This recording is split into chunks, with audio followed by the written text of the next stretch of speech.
Good. Welcome, everybody, to this webinar, this joint webinar between EUROPARC and Rewilding Europe. We're very excited to have you here. I think looking at how many people there are in the room, this is obviously a topic that you guys want to learn more about. So that's, of course, a great motivator for us, for the partnership between EUROPARC and Rewilding Europe. So yeah, welcome today. My name is Esther Bossink. I'm EUROPARC's Communications Manager, and I'll be guiding you through the next hour and 15 minutes. So before we get started, just a few general notes on the webinar, basic webinar rules. As you will have heard and seen, this webinar is being recorded. So you're welcome to start or stop your video at your convenience. We are quite a few people today, and as such, to make sure that everything is running smoothly and there's no disruptions, we can't really allow for live interventions. But that doesn't at all mean that we don't want to hear from you. Of course we do. So if you have any questions or comments, you're very welcome to write them directly in the chat. And please make sure to address or let us know which speaker you would like to answer your questions. So during the presentations, feel free to use the chat. And after both presentations, we'll do a question and answer and get to your questions the best that we can. As I said, this webinar is being recorded and a recording will be made available to you as well as all the presentations. You will receive them a couple of days after the webinar in your inbox, but we will also share it on the EUROPARC website. And finally, this is an online event, but that doesn't mean we don't want to get to know you. Of course, we do. So if you're in the room and you have not yet done so, feel free to rename yourself and also state your organization. And you can do so with the three little dots. If you look at yourself in the participants list, you can click on the three little dots and then you can rename yourself. I'm joined here today also by my colleague Sana, who is moderating the chat. Sana's waving to us. Hi, Sana. And she already posed a question in the chat as well. So we would love to hear from you because this webinar is not just an opportunity for you guys to learn about us, but also because we really want to know more about how you are, what your interests are in the topic of rewilding, especially related to protected areas. So we'll get right into it, but before we start with the program, I just want to take a few seconds to introduce EUROPARC, because some of you might not know the EUROPARC Federation, and if you don't know so this far, then welcome. We are the largest network of protected areas in Europe. We have a shared vision of sustainable nature valued by people, and how we would like to achieve that vision is by connecting people and nature. So we are connecting parks, protected areas, professionals throughout Europe, and we want to share their knowledge, their excellence through joint projects, programs, and events. And we are all about partnership working and engaging with each other to get better results for people and for nature. And one of these partnerships that we have launched is our partnership with Rewilding Europe. So we're very excited that at the EUROPARC conference in 2023, we signed a partnership agreement between our two organizations. And in the past year, dedicated members of staff from both EUROPARC and Rewilding Europe have worked on creating a work plan and a vision, which is supporting protected areas and creating landscapes where nature and people thrive. So how can we achieve that? Well, within the EUROPARC ethos, of course, by creating guidance, creating understanding, and creating opportunities to learn from each other about how protected areas can incorporate rewilding approaches and principles within their management and within their restoration activities. So we're on this journey together, I would say. We don't yet know where it's going to end up, but that's also why, this event is hopefully the first of many. And we want to use this webinar also to get some insights and some information from you guys on what you would like to learn more about, what you already know a lot about, and what you think are the opportunities for rewilding within protected areas. And to help me do that today, or to actually do that, because I'm just moderating, but the people that are actually going to give you all the information are the three great presenters that we have here today, which are Julia Mata. She is the coordinator of the European Rewilding Network. And then we have Agnese Balladina and Andis Liba of the Kemeri National Park in Latvia, who are going to explain or talk about their experience with applying rewilding principles. So we're very excited about the program today. I hope you are too. As I said, feel free to leave any comments or questions in the chat. But before we dive into Julia's presentation, we have one question for you. So you can go to menti.com. Most of you will know this. This is not a new tool for many of us, but just as a little warm-up. We already asked you if any of you are applying rewilding principles, but if you're not, we would love to understand what your level of knowledge is. So I will quickly stop sharing, and you can go to menti.com. And Sana has also shared the code. I see already answers coming in, so it seems to be working. That's great. And you go to menti.com, use the code 87798668. Or click on the link in the chat.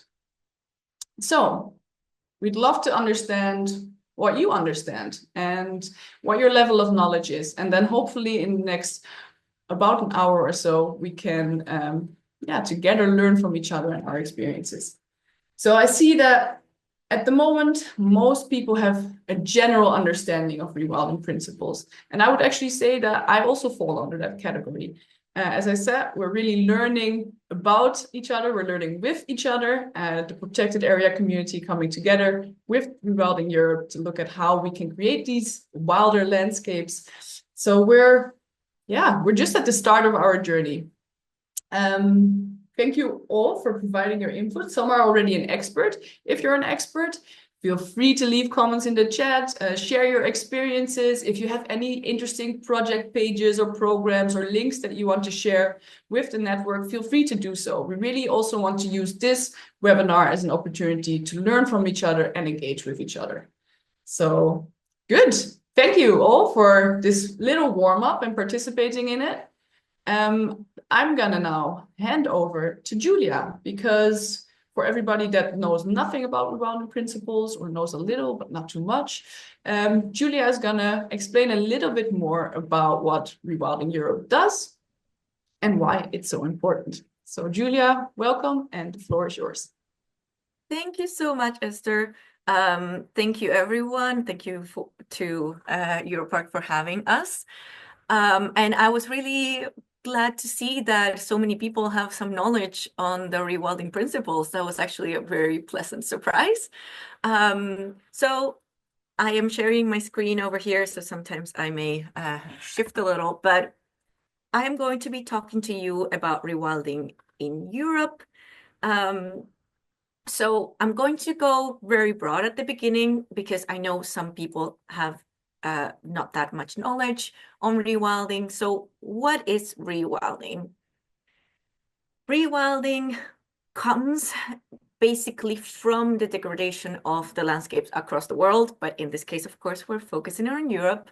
And you can see from the results of this study that the more degraded the landscape, the redder or more orange it is in this map of Europe, and it's very clear that there is a lot of degraded land within Europe. And rewilding is, in a way, a solution to some of these issues, or at least an attempt to do that. Rewilding is a progressive approach to conservation, and it's all about letting nature do its own thing, enabling natural processes, and letting the land repair these damaged ecosystems by itself and restoring these degraded landscapes. So the aim of rewilding is to let this wildlife's natural rhythms create wilder and more biodiverse habitats. So it's all very, I think we all agree that that's a very good purpose to have. But I want to tell you a bit more about how that looks. So rewilding is more of a new narrative for nature, and it's very focused on the positive. So trying to regain things into nature and protected areas or otherwise. And it's very focused on natural processes. So we're not trying to just focus on specific species, but what the species provide and how we can make sure that the natural processes within the environment are restored. And it's future oriented. We're trying to learn from the past, but focusing on the future and trying to be nature-based, of course, like I just explained. And also including humans. This is something that we are very clear on. Humans are part of nature, especially in Europe. You cannot avoid people being around, even in protected areas. So we try to include them in all of these thoughts and proposals. And this is more of a progressive thing. So rewilding is not about painting a perfect ideal picture with a specific outcome. Rewilding is about trying to get to a system that can take care of itself. So restoring nature so that we don't need to intervene as much. And this means that we are trying to go into a gradient. For example, here in the case of rivers, go from completely dammed and rivers without any natural erosion towards completely free-flowing rivers with natural floodplains, etc. So trying to go within this gradient, we're not expecting everything to be on level 10, but we're always trying to take steps towards more natural dynamics within different types of habitats. That's only one example, of course, the rivers. And rewilding is very much based on this principles, and these are rewilding principles that were co-formulated by practitioners across Europe. And they're more of a guide on how to do rewilding in Europe. And there are several, and I'm going to try and go through them not too slowly because I think you'll get bored because there's like 11, I think.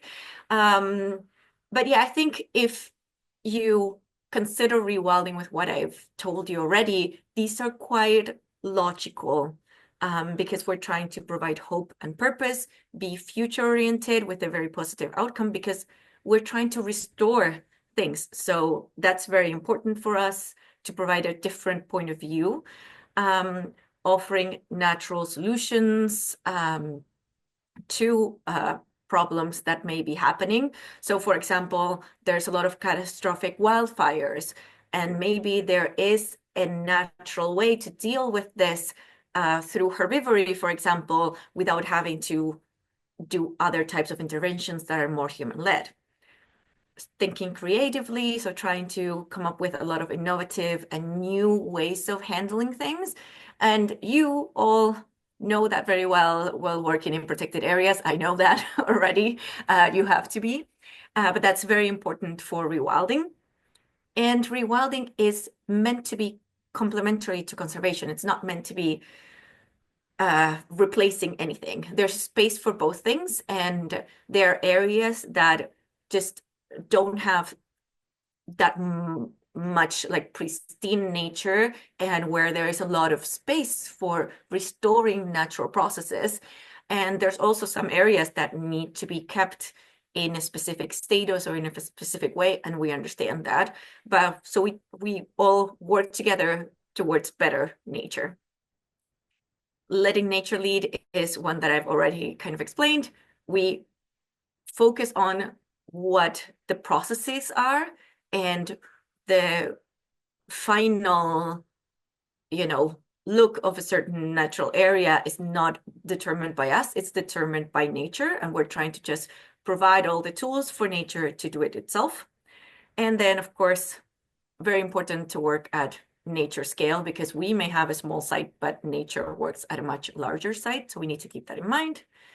Having a long-term focus, of course, and then on the more human side, which I said was very important, we try to act in context, so including the cultural background of the area, building nature-based economies, and this is because sometimes when we come in, what happens is that some other ways of earning income are now gone or lessened because we're trying to focus on nature. So we try to help with building nature-based economies that can kind of compensate that or help the local population work together with these populations, but also with other partners, with the government, with everyone. This is a joint effort. We cannot do it alone. No one can do any of this alone.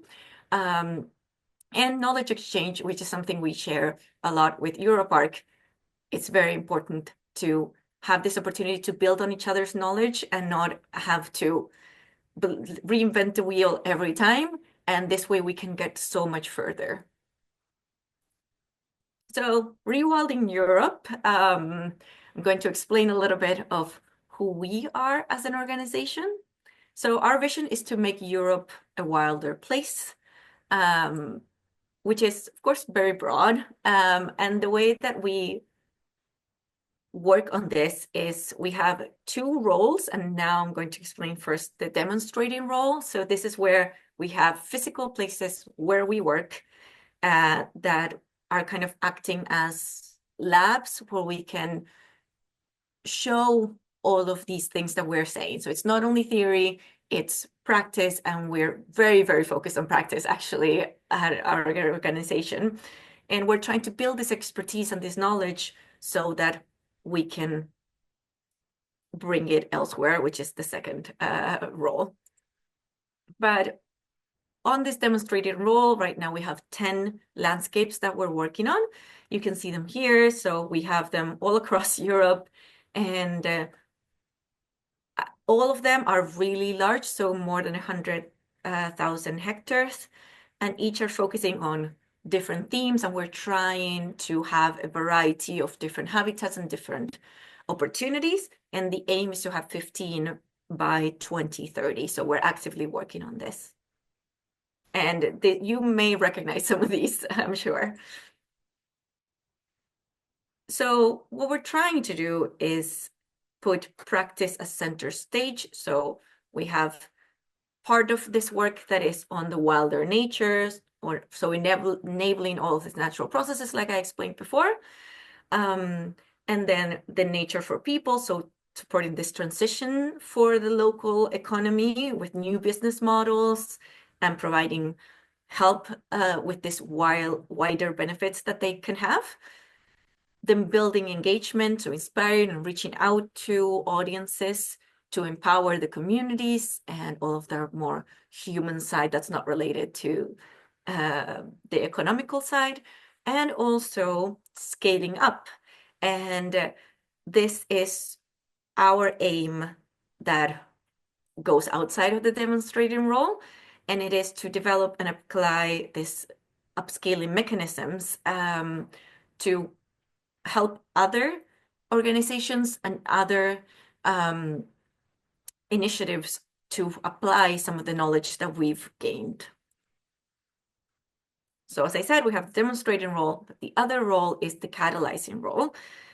And here, what we try to do is what I've mentioned before. So we have networks of practitioners. We're trying to develop different mechanisms that can be upscaled and brought to other audiences. Also on the side of policies on the EU or national level, working with scientists, communication training. There's plenty of things, but the idea is to have a demonstrating role where we work on our different satellites of land where we can apply this knowledge, and then help others to apply the knowledge that we have and that they have, because of course you and all the other initiatives have a lot of knowledge as well. So that is the role that also I in particular have. That's why I'm focusing on the catalyzing and upscaling role, because that's my job. But yeah, it's turning these problems that there may be into opportunities and trying to make this rewilding models. So just a setup of options of what you can do, and that can be brought to other areas where they can develop their own social and enterprise models and then reinvigorate these communities. And yeah, of course, trying to generate this very positive narrative and this very positive change much wider than just our organization. And part of it is the European Rewilding Network, which was mentioned before, because that's a big part of my work. And this is 94 initiatives across the continent, where each one of them works in rewilding one way or another, and that includes Kemeri, who you will hear from really soon. And yeah, so that's an opportunity where you can hear from other organizations and other initiatives that are doing rewilding. And there's plenty more about this, but I'm going to try to keep it short because I could talk about this for ages. And then, of course, another part of our work in the upscaling part of Rewilding Europe is partnerships with other organizations that are doing really great work and that we can help each other do it better. And that is, of course, where the partnership with EUROPARC Federation falls in. So lastly, I wanted to talk a little bit about rewilding in protected areas and how we see it. This is a map of the ecological integrity in protected areas, all of these protected areas. And the more red, orange the color, the less the ecological integrity of that protected area. And what you can see very clearly is that, of course, there is a lot of potential for restoring even within protected areas. So there's a very opportunity, a big need, and honestly, protected areas are key to recover nature if we want to do it at a larger scale. And we think that you basically provide a lot of opportunities to allow these natural processes to do their own work and to support the wildlife comeback across the continent.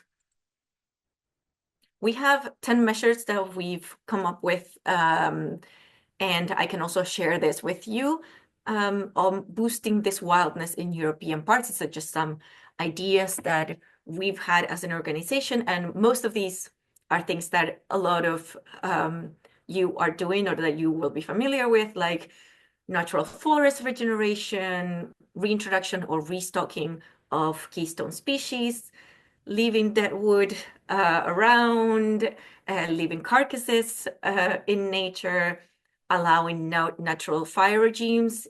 Of course, when they become catastrophic, that's a different story, but just in general, trying not to be too involved in hindering these regimes, removing dams and allowing natural flow, removing fences, so any sort of barrier that's human-made, allowing natural grazing, increasing connectivity with other areas, and of course, applying the rewilding principles that we mentioned before. So I will definitely share this with you so that you have it. And the last thing that I wanted to say is that this is already happening in protected areas. So of course we have Kemeri National Park, who you will hear from. And they're a really great example, but I'm not going to delve into that because, of course, they will. Also, Swiss National Park, which you all know, and they do really amazing work, and they've been partnering with Rewilding Europe and have been members of the European Rewilding Network for many years now.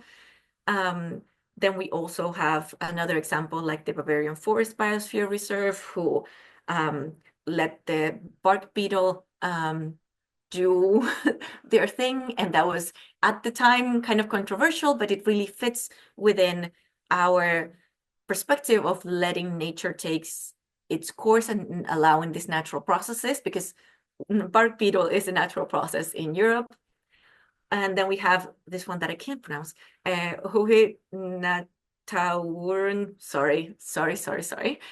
National Park, which is in Austria, and that's where the first bearded vulture reintroductions happened, and this was in the 80s or 90s, I've forgotten.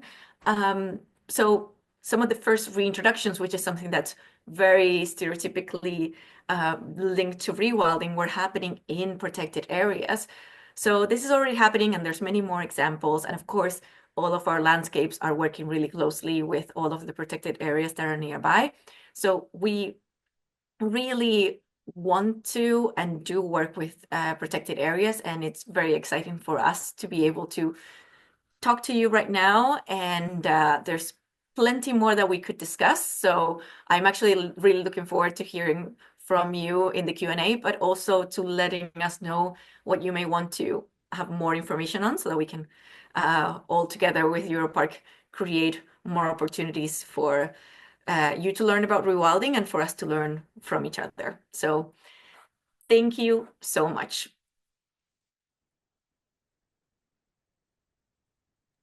Thank you, Julia. That's great. Thank you for your presentation. Thank you for giving us a, let's say, a bird's eye view of rewilding, of what you guys are doing, and also where protected areas come into the game. So I see already a very lively debate happening in the chat. So thank you very much for that. That's always great. So keep on doing that, and don't forget to ask questions, of course, because we're going straight into the second presentation from Andis and Agnese, as we are traveling to Kemeri National Park. So feel free to keep the debate alive and ask your questions in the chat. And Agnese and Andis, the floor is yours. Thank you.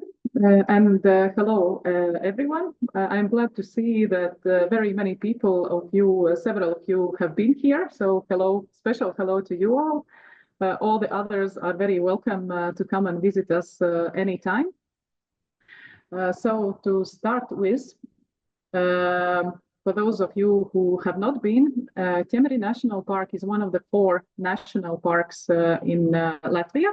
It is the closest one to the capital city, just half an hour's drive to the west. It was founded in 1997. And if we are speaking about the main landscapes, we are a wetlands park, a true wetlands park. All kinds of wetlands that we have in the small Latvia, be sure to find them all in a concentrated way in Kemeri National Park. So we have seacoast, we have lakes and rivers, we have all types of mires, and most of these landscapes are intact and still natural. But we also have some landscapes which have been affected by human activity, especially peat excavation and melioration. And in the upper picture, you can see these nice natural wetlands, which is a lagoon type lake. And below you can see an extract after raised bog restoration. So rewilding, in the sense of nature restoration and letting the nature be nature again, has been alive in Kemeri National Park almost since its foundation. So we are doing our best to reverse the effects done by humans, and then let nature to its own devices. But today we are more talking about one aspect of rewilding, which is natural grazing, in particular in this presentation. And in this respect, to start with, I need to remind also of the overall management of the national park. So the official authority of National Park since 2009 is Nature Conservation Agency.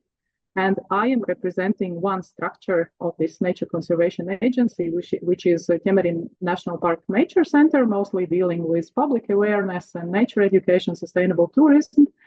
And then we have Kemeri National Park Foundation, which is an NGO, and it was created already in year 2000 by the first director of Kemeri National Park, Andis, and it is the NGO which has mostly cherished this idea of natural grazing and implemented it over the 20 years of time now.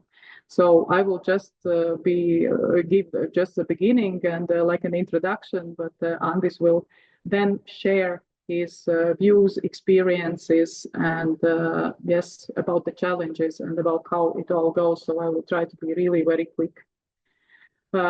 Here you can see with red with the green line, you can see the two areas of natural grazing that we have in Kemeri National Park. The one on the right-hand side is a natural river, and no nature restoration works have been done there, while the other is an area where we have river restoration works have been done within wetland restoration, within two wetland restoration projects. So the first one was more than 20 years ago now, straightening River Slampe. You can see it when it was straightened. And here you can see some restoration works during this very first phase. Here you can see the situation. So on the right-hand side, there is this historical situation, how it was. It was a small, nice meandering river. And then on the left-hand side is a map from 2002 to see how all these small rivers were straightened. There is nothing meandering there, just straight lines as in an architecture.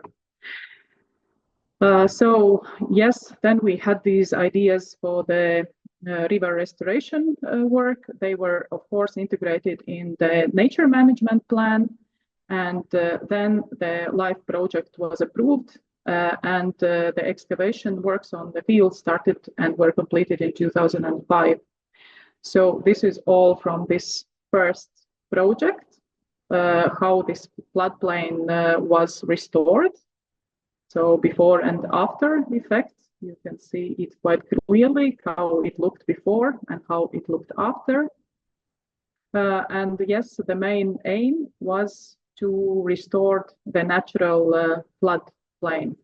And from a ditch of about 2 kilometers, the result was almost 5 kilometers of meandered river.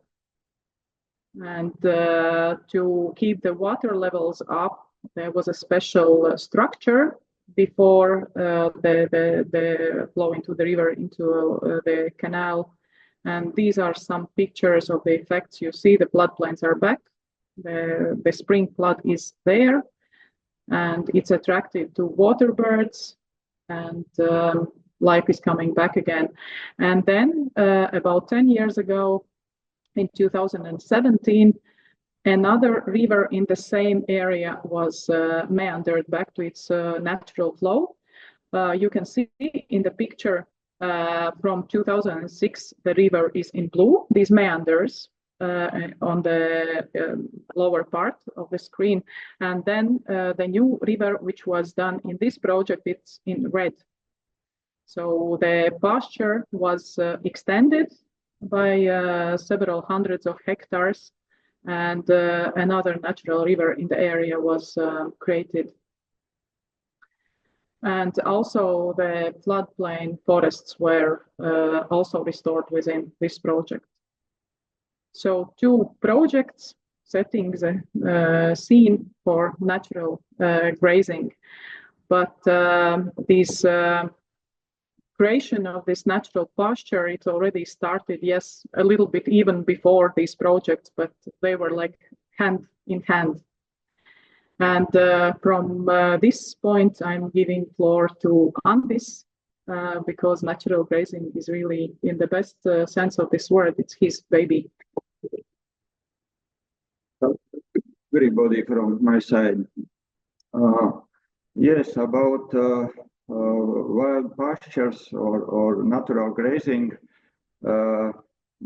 For beginning, its vision, it's a rewilding vision.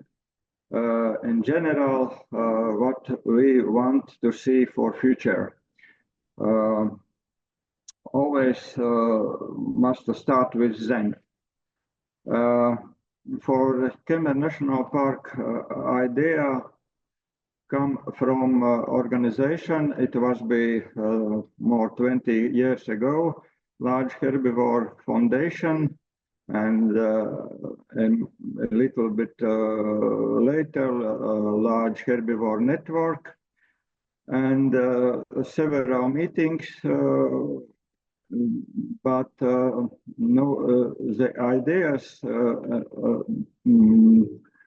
basis of ideas is Franz Vera, a scientist who takes part in large herbivore foundations too, and participate in meetings, and he writes books. You see this grazing ecology.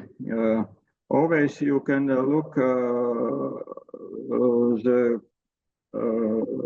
hyperlinks. I put several hyperlinks. If you look after, then the PDF file, it's work, I hope, very well, and enlarge if you want to see something more. We meet also one of more interesting place, Oostvaarderbos in Netherlands, and see how to work in nature, where lives conic horses, aurochsen, and red deer too, but not large carnivores, what is very necessary in like this grazing system. In general, no, that idea it's put in 2 slides. No, you can read after the meeting perhaps, but idea is different herbivores live in nature, but they are mostly herbivores, forest herbivores.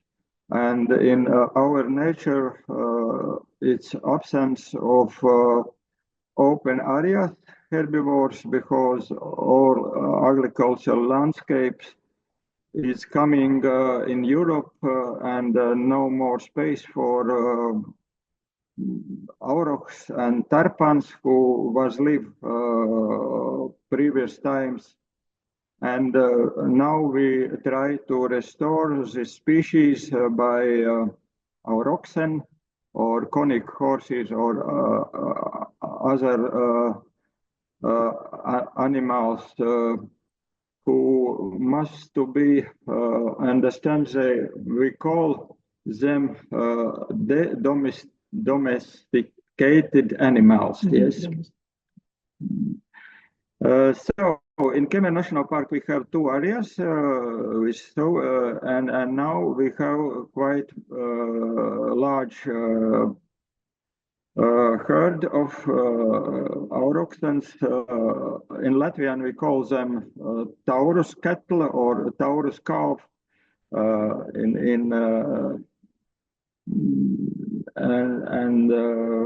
So the first one is the area where we put the first animals in 2004.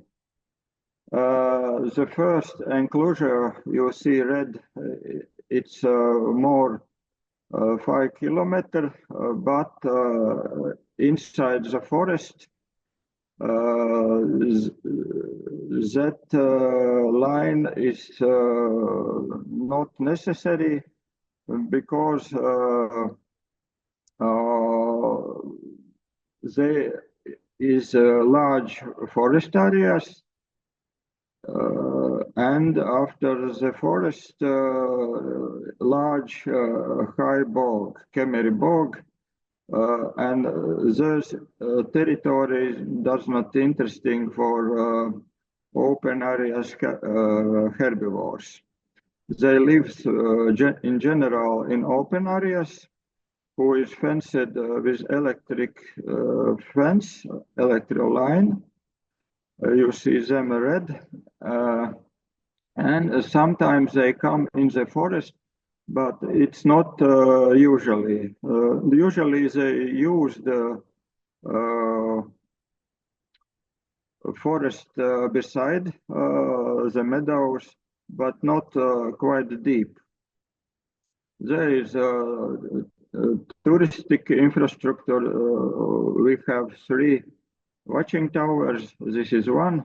There is one second, and the third is there. And it's open area for visitors. Other one territory is not accessible for visitors, is quite wild territory. There is natural border. You see the large river, Lielupe River. And Agnes told you about river restoration. It's not necessary something jobs before for river restoration, because their work, the natural overflooding spring times, sometime in winter times or autumn, and the natural border is very good because it's not necessary quite large fenced territory. Yes, they start to graze with our oxen and horses a little more 2 years after Dunduri Meadows. This territory is additional put animals in 2011. Yeah. This specific territory is overflowed, and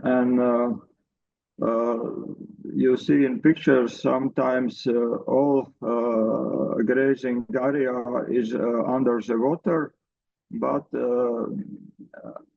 its experience for first years we start to thinking for making some places connected where animals can come out in this overflooding periods. And now we are additional make grazing areas beside. And now you see this light territory. It's dolomite extracting territory where several years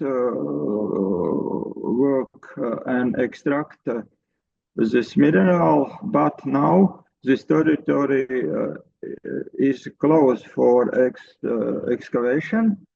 And this carrier is overflowed by water, and besides them, it's start to be a good opportunity for some meadows, and from this year we start to graze more large territory inside the land far from river.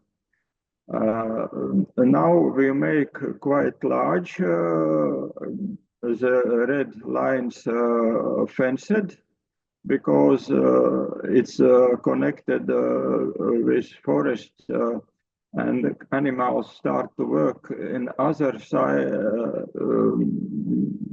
territory what is not good. There you see a violet line because mostly this forest is very swampy. It's not accessible for animals. And I drive this approximately, but there you can see what territory is usable for animals for walking, for grazing in forest too. And now fence is quite large. One specific is when overflood territory, winter time, it's froze and ice cover all meadows, and that is a reason because animals we must do additional feed. Of course, the grazing animals clean the territories from bushes and large reeds, but for beginning, we need make some initial actions, and there you can see large reed territories with bushes. We phrase, there you can see hyperlink, some more information visual. About money, our foundation work with money, with money for farmers support payments. It's European money in our country for keeping in good conditions agriculture land. So it's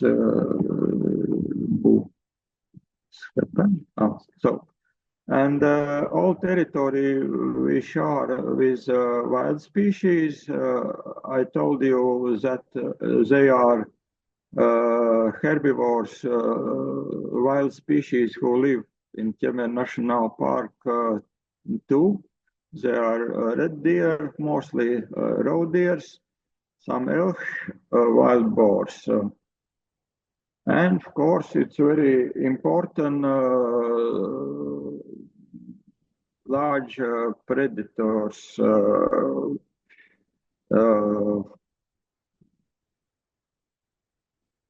This question to leave the carcasses in territories, what very important for other different carnivore species. And that, of course, attract many birds, predator birds, eagles, who make the nests next years in this territory. So my time is coming over, but one important thing what I want you to tell is different things in nature that when the animals live in nature, they start to a natural selection, and it's very basically different from selection in breeding in farm like farm animals. We transported some animals to Belarus and Ukraine, make monitoring, attract visitors, make different educations and professional training activities. And this is more to talking, but you, I hope, will read in after presentation the mainly principle how I see the natural grazing, what it is, what is wild natural grazing in our territory in Latvia. And there you can see comparison how it must to be strict protected area and what it is hunting farm. And many site hyperlinks. Thank you. And questions I can respond until there. Thank you, Andis and Agnese, for giving an insight on what is happening on the ground with regards to applying rewilding practices, using that as a method of restoration. And there are indeed some questions in the chat, and I will give my colleague Sana just a few moments to gather them. Because before we get to that, I have two more questions for our audience today. So I would ask you to once again go to the same Mentimeter link. And you can actually also click on the link that Sana just shared in the chat. I would ask you to answer the following question. We just heard about different rewilding principles, what they mean. We heard from the experience in Latvia, how this is applied in a protected area. So what we would love to hear now is what you think is the potential of applying rewilding principles in your protected area, if you're working indeed in a protected area.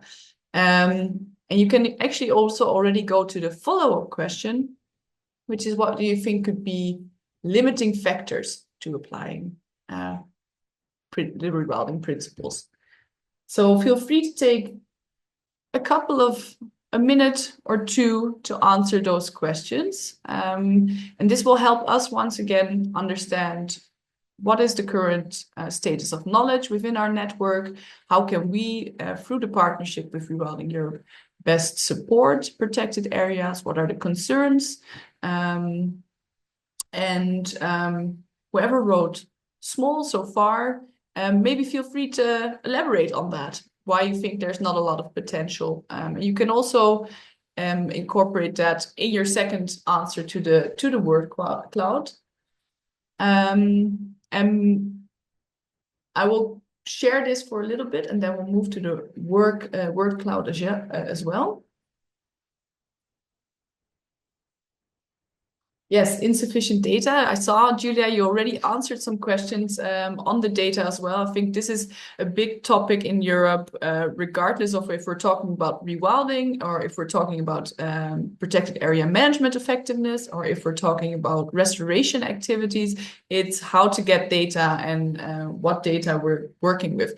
So if I may just already, Julia, ask you, you already elaborated a little bit in the chat, but what was the data that Rewilding worked with to get this ecological integrity report, let's say that?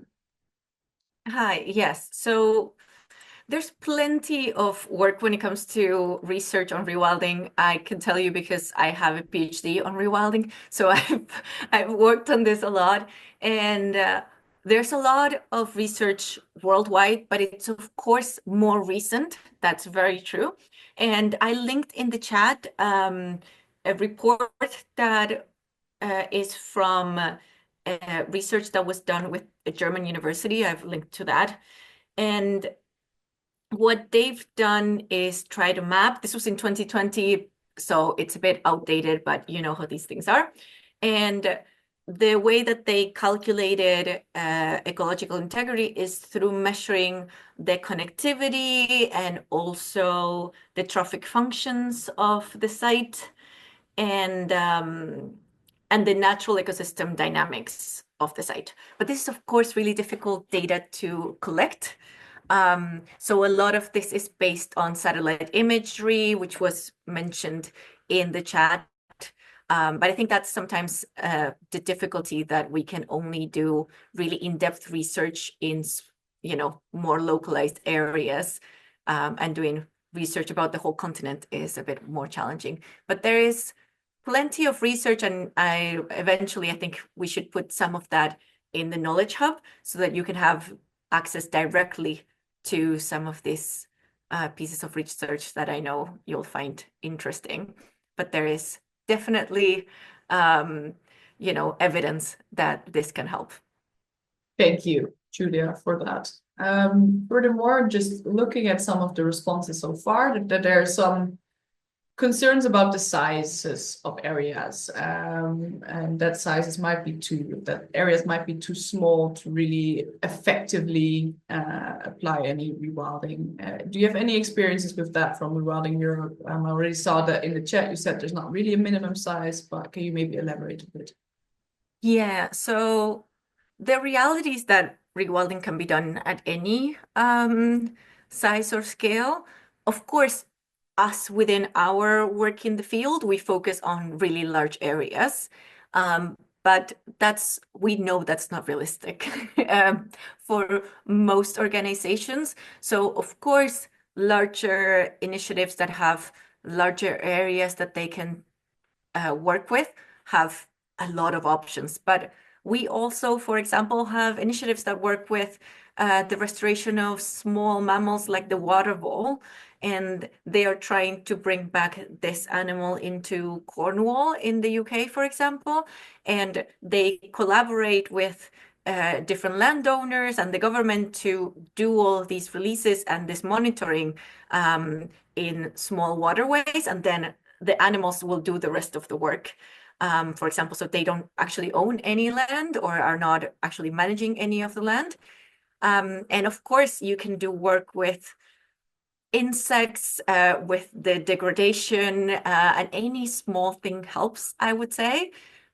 So people, for example, there's plenty of work, for example, in the page of Rewilding Britain about rewilding your garden and things like that. So there is definitely scales. Of course, the scale that any of the protected areas here would be much larger than just a garden. So clearly it can be done, maybe not the same things, but there's definitely potential and options. Great. Thank you, Julia. I'll just, there's a lot more comments in there as well, and we will share those afterwards. But again, this is really helpful for us as well to get an understanding of the needs and the concerns and the interests. Great. People also already found the final Menti question, so that's great. Because here we're looking at what could be potential barriers to applying rewilding principles in your protected area. I see some of the big ones are political support, policy. Of course, one big thing that we know is, for example, leaving carcasses out in many European countries, or well, I think in all of the EU countries, this is a big concern and something that's not even possible, which of course, if we're looking at vultures, is a big issue. Private ownership, I think that is also in general an issue that protected areas are obviously familiar with, and infrastructural issues as well. If we look at economy, maybe Julia, I think there are also some funds available through Rewilding Europe. Could you maybe explain a little bit more about that, how there's financial support for areas interested in applying rewilding? Definitely. So there's just so much more I could have said. But yeah, so part of our work, we have plenty of things that would be relevant. The European Rewilding Network, of course. But within the European Rewilding Network, we also try to add more benefits, and some of them are available even if you're not part of the network. And one of them is the European Wildlife Comeback Fund. I'm going to send it right here, the link, so you can look at it yourselves.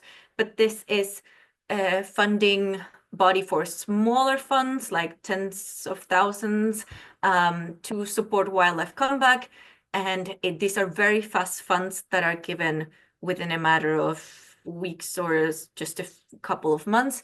So they are aimed for initiatives that are already have gotten the permits and all of that, and they just need the money to do the actual reintroductions.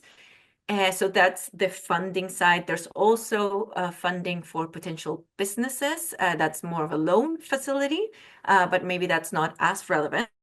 But another thing that Kemeri is involved with and that they kind of mentioned is the natural grazing facility that I'm also going to link, which is just a place where you can meet demand and offer of mostly large herbivores. So for example, sometimes there's a site that is smaller and they have too many herbivores, and that was mentioned in the chat. So then within this natural grazing facility, you can say, hey, I have too many, I don't know, tarpon horses. Does anyone need? And then we can provide the connection with some other initiative that can receive them, or the other way around. So that's not money, but it's just a service that we provide for free to try and help when it comes to the natural grazing part of rewilding in particular. So that may be of interest to you all.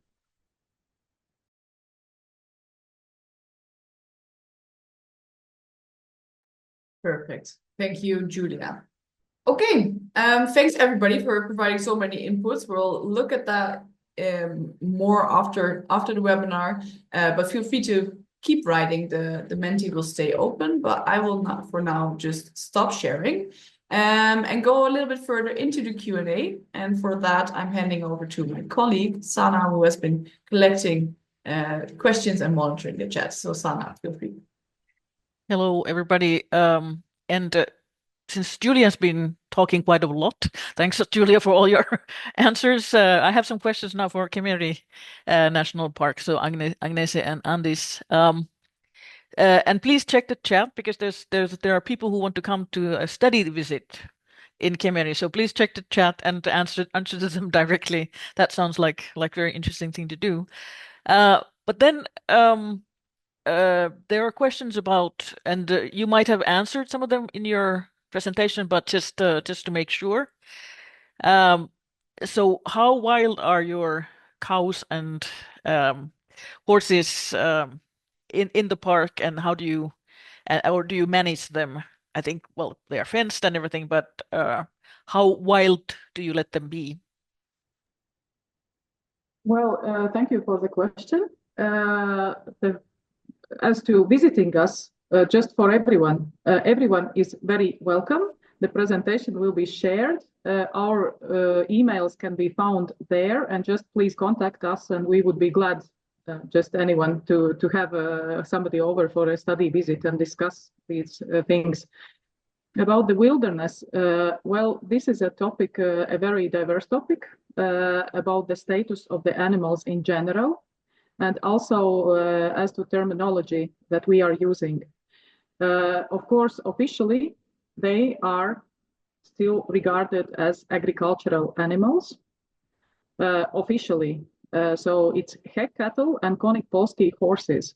But we have done our best, well, Andis has, to make these animals as wild as possibly they can be, because the breeds were created with a method of backbreeding to resemble their ancestors, which is aurochs and tarpan horses. And here in Kemeri, they have succeeded very much in that. We try to intervene as little as possible, just do the basic things like fencing, but otherwise they are completely on their own without any human intervention. And they can be, in one of the places, they can be viewed from outside of the fenced area. So nobody goes into the fenced area besides Andis. They can be viewed from the watching tower. That is why we have the tourism infrastructure. And in the other area where you saw the truck with people inside the fenced area, it's only together with Andis. It's small guided groups. So these animals cannot be freely accessed by anyone. They are normally like reserved for the animals. And they are as wild as they can possibly be. They are having their own herd structures, living their own life. They are dying there. The corpses are remaining there in the pasture, as you saw in the photos. So, but there are, of course, still a lot of challenges because the legal status is in the shadow zone still. Yes, thank you very much. Maybe a follow-up question for this, because they are wild and they do die there. And somebody was commenting that maybe if there's a bad weather, there's like a mass death of those animals. Would that be something that would be negative then, that people would be like, oh no, all the animals are dying there? Have you had any experience of this? No, weather, they have done their best. They have really adapted to they have shown that they are able to do exactly why they were created, to adapt to local conditions. And they have shown it perfectly. These animals are perfectly fine. And if they were not fine, we would know it, because they would not be breeding then. But they are breeding, and this is just a proof that they have been doing exactly what they were made for. Thank you. Maybe we have a time, Esther, for one more question. Yeah. For sure, yes. Yeah. Okay. This is still to Kemeri. So, how do you decide on the number of grazing animals in the park and the grazing pressure, and how do you control the numbers? This is probably one of the main challenges. We have not been sending any surplus of animals to the butchers, so they are not being managed in that way. At the moment, we have solved this question by sending some animals away. As you saw, some of the herds were transported to Belarus and Ukraine. And the other way that we are dealing with this overgrazing topic is expanding the territories. So these are the options that we are, but we feel that it's true. We are reaching the maximum capacity of these animals, and we will have to search for a solution. One of the solutions is, for example, could be reducing the availability of hay in winter. But as some of you mentioned in the comments, of course, it would come with increased mortality, and it could be a big setback. So that is a big challenge. But we will think about. We will have to deal with it more intensively than we have before this moment. So, Esther, do we still have time, or okay? So this is for to Agnese regarding your part of the presentation. They're asking about was it necessary to redig the river, or are there alternatives that require less aggressive intervention?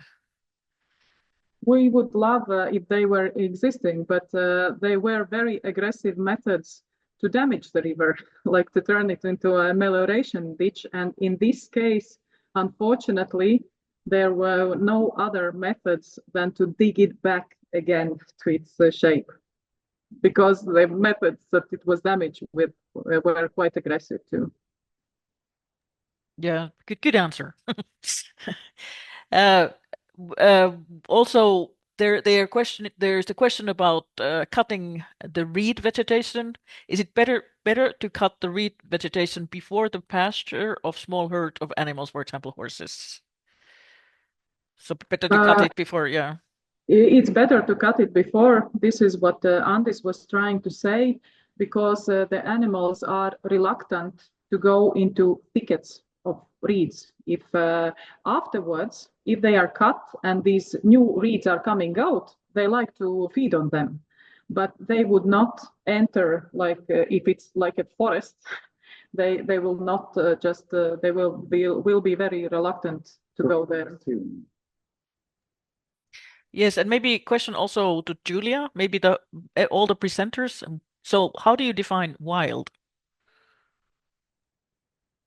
Well, that's a challenging one. I think that gets like philosophical, weirdly. So I can tell you that the way that we don't actually use the word wild as much as probably you would think. But yeah, we're trying to return to wildness. I get why that is an important concept. And what we're trying to return is to a state where nature is self-sufficient and our intervention is not needed for things to work. So that's what I would call wild nature within this context. Agnese and Andis, do you have something to add? Yeah, I think Julia formulated this term very well. It's like letting nature be nature, and that's it. Good. Great. I know that there's more questions in the chat, and luckily our speakers have already really endeavored to answer many of them also within the chat. But we are wary of the time. Of course, we have officially 6 more minutes left. So I have a few final remarks. One of the things that multiple people are also indicating both in the word cloud, but also in the chat, is policy restrictions. And we touched upon that a little bit, but how in a Natura 2000 areas where there's specific targets, how can you actually apply rewilding principles, and how can we work with politicians to maybe give a better understanding of how rewilding can be a method to restore as well. And I think this is a big question that both Rewilding Europe and EUROPARC are working on together. So we're trying to look at that. We don't have all the answers right now, to be quite honest. And that's also why our partnership is in existence, to see, okay, is there a way forward, and how can we incorporate these sometimes contradictory methods? Good. We're almost at the end, as I said, but I do have still quite an exciting announcement, I think, and that is, here we go, trying to share my screen. Julia mentioned it before, but because we're trying to really learn from each other, together with Rewilding Europe on the EUROPARC website, we have created a new Knowledge Hub topic where you can find resources that are specifically interesting for protected area managers looking to apply rewilding principles. You'll find news articles, but also case studies from our network. So to find that, you just go to europarc.org, and then at the top, you'll find the Knowledge Hub. And then if you click on the Knowledge Hub on the side, you will find rewilding and protected areas. So there's already the case study from Kemeri, but also a case study from Portugal, from actually our own council member, João Melo. So I invite you to have a look at that. And this webinar will also be stored under this Knowledge Hub. And this is really a living document, so to say. So we are always very eager to hear more experiences. If you have a case study that you would like to share with us about this topic, then please do reach out to us. I'll have the contact details here in a second as well. For now, thank you for participating. Thank you for the active debate in the chat. This is, again, as I said, this is super helpful for us as well. Thank you to our speakers for being here with us today and sharing your experiences and giving us some insights. And before you all depart and move on with your day, I do have one final question, and that is to take 1 more minute to provide some feedback for us. So that's feedback on this webinar, feedback on the topic. Sana will share, or has already shared, the link in the chat. It really doesn't take more than a minute, I promise. And in the end, what I always say is help us help you. The better we understand how helpful this was for you, the better we can adjust our content in the future and make sure that we keep supporting protected areas in the best way possible. If you would like to get in touch with us, if you'd like to learn more about this initiative and this cooperation with Rewilding Europe, if you would like to submit a case study, then don't hesitate to reach out to us. We'd love to hear from you, especially from our network members, the EUROPARC members that are already applying these principles or are eager to do so, or are just looking for some guidance on how to get started. Or if you have concerns and think, I don't really understand how this would work in a protected area, that's too. We're not just looking for positive reformation. We also want to hear if you have any things that you might be worried about or want to hear more and learn more about. So all questions and comments are more than welcome. Good. So that was it for today. Thank you. Right on the dot with 2 minutes to spare. I'm very proud of us. Thank you for attending. Be sure to fill out the feedback form and check in again with us at one of the upcoming webinars, or of course, during our conference in October. We look forward to seeing you again, and thank you for participating today. Have a good day. Bye-bye.